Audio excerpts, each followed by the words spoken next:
안녕하세요. 아얀페이스입니다. 지난 며칠간 암호화폐 시장 전반에 대단히 큰 변화가 발생하고 있습니다. 이른바 김치코인이라고 불렸던 테라, 루나의 대폭락과 함께 이 결과로 인해서 전체 스테이블코인 시장에 대한 불안감과 아울러서 경기 전반에 걸친 추가적인 불안감의 원인으로 대량의 매도세를 동반하게 되면서 이른바 테일 리스크, 전혀 예상하지 못한 일이 발생하면 금융시장에 공포가 조성되어서 동반 폭락하는 형태의 시장의 대폭락이 연출되고 있는 것이 그것입니다. 만약 스테이블 코인에 대한 심리가 계속 이런 식의 공포가 조성된다면 가치 조성을 위해서 보유하고 있는 비트코인을 소유자들이 추가로 대량 매도할 수도 있기 때문에 시장은 추가로 더 하락할 수도 있게 됩니다. 그래서 오늘은 루나코인의 폭락의 원인을 잠시 알아보고 과연 이런 사태가 얼마나 더 장기적으로 지속될 수 있을지와 함께 이런 디파이 개념 시장이 무너진 후에 가까운 미래에 과연 파이 네트워크가 어떤 장점을 발휘해서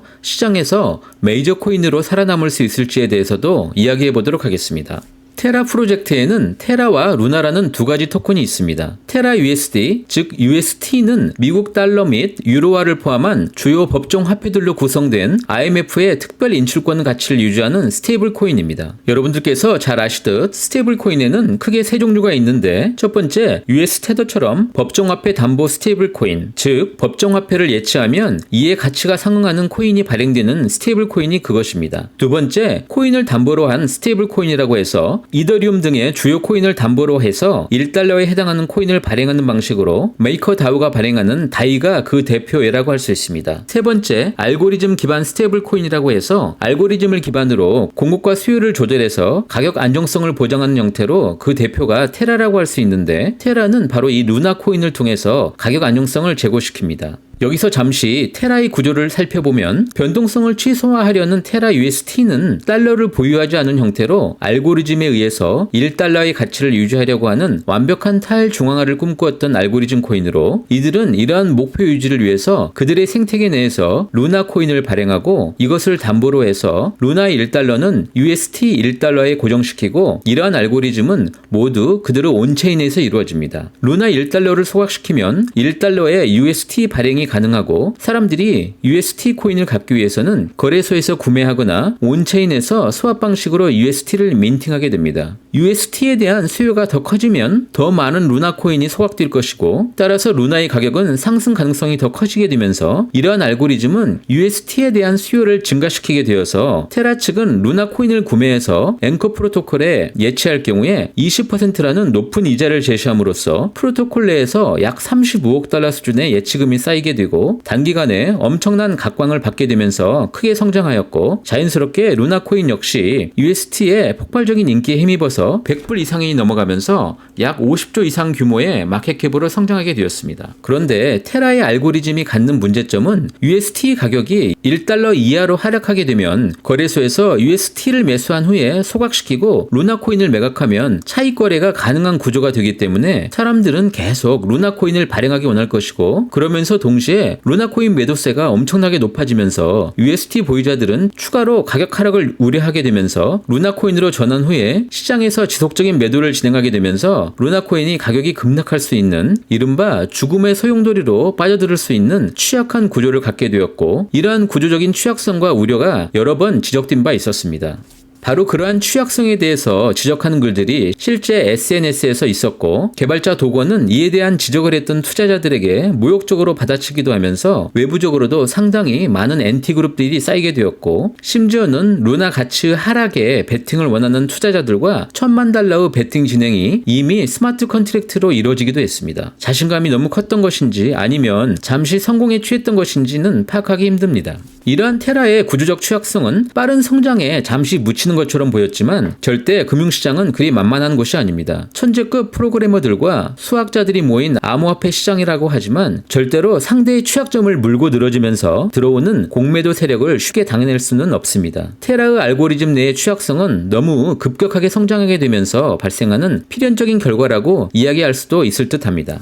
무엇보다 가장 큰 원인인 루나 파운데이션의 풍부한 유동성 확보 대비 유동성 유지를 위한 자동화 프로토콜 구축에 실패한 것은 뒤로 하고, 테라가 너무 성공에 취한 나머지 그들의 유동성이 전량 비트코인을 매수하는데 모두 사용하게 되고, 이러한 정황들이 언론들과의 인터뷰를 통해서 구체적으로 너무 쉽게 시장에 드러나게 되면서 자신들의 패를 다 드러낸 상태에서 이를 이용하고자 하는 세력들의 매도 전략에 당한 것으로 보입니다. 테라 대표 개발자의 입을 통해서 확인된 이번 사태의 전말은 다음과 같습니다. 매도 세력들이 테라의 유동성 문제를 파악하고 테라와 루나가 빠른 가격 복구 기능을 작동할 수 없도록 바이낸스 등의 거래소에서 대량의 매도를 부채질하게 되면서 세력의 의도대로 패깅 기능에 대해서 시장이 의구심을 가지게 되었고, 일부 패닉셀이 발생하고 숏 베팅으로 그들이 수익을 냈다는 설명입니다. 이러한 대량 매도의 결과로 테라를 활용한 탈중앙화 금융 디파이 서비스인 앵커 프로토콜에서도 대규모 인출 사태가 일어나게 되었고, 이 뱅크런된 코인은 테라 매도 압박 물량을 유도함으로써 USD 가격 변동으로 인해서 앵커 예치 자산 규모도 약 41% 정도로 대규모로 감소한 것으로 드러났습니다. 루나 가격의 이러한 대폭락에 대해서 루나 재단은 다음과 같은 대책을 발표하게 되었습니다. 앵커 프로토콜은 연간 20%의 고정 이자율을 최소 이자율 3.5%로 최대 예금 이자율은 5.5%로 하향 발표하게 되었고, 루나 파운데이션 가드는 지난 10일 장외 거래 트레이딩 업체에게 약 7억 5천만 달러 상당의 비트코인 대출을 추진 중이며, 현재는 가격 급락 사태 이후에 매일 루나를 대량 발행하면서 가격 방어에 나서고 있지만 아직은 대응면에서는 역부족으로 보입니다. 왜냐하면 시장에서 USD를 빠른 시간 내에 거두어 들여야 하기 때문입니다. 외신 등에 따르면 권 대표는 테라와 루나 폭락 사태를 진정시키기 위해서 테라를 담보로 약 15억 달러 이상의 구제 금융 조달에 나선 상태라고 전해지는데, 무엇보다도 투자자들의 시장 신뢰 회복이 가장 중요한 상황이어서 루나 코인의 대량 발행에만 약 2개월 이상이 소요될 전망이고, 이후에도 투자자들의 신뢰가 전처럼 지속될 것인가에 대한 문제가 크게 대두됨으로써 테라 자체의 운명은 그렇다 치더라도 이번 사태로 인해서 암호화폐 시장 전반에 대한 상당한 비관적인 전망이 지속될 전망이고, 당분간 투자자들 역시 시장에 대한 보수적인 관점을 가질 수밖에 없을 것으로 보입니다.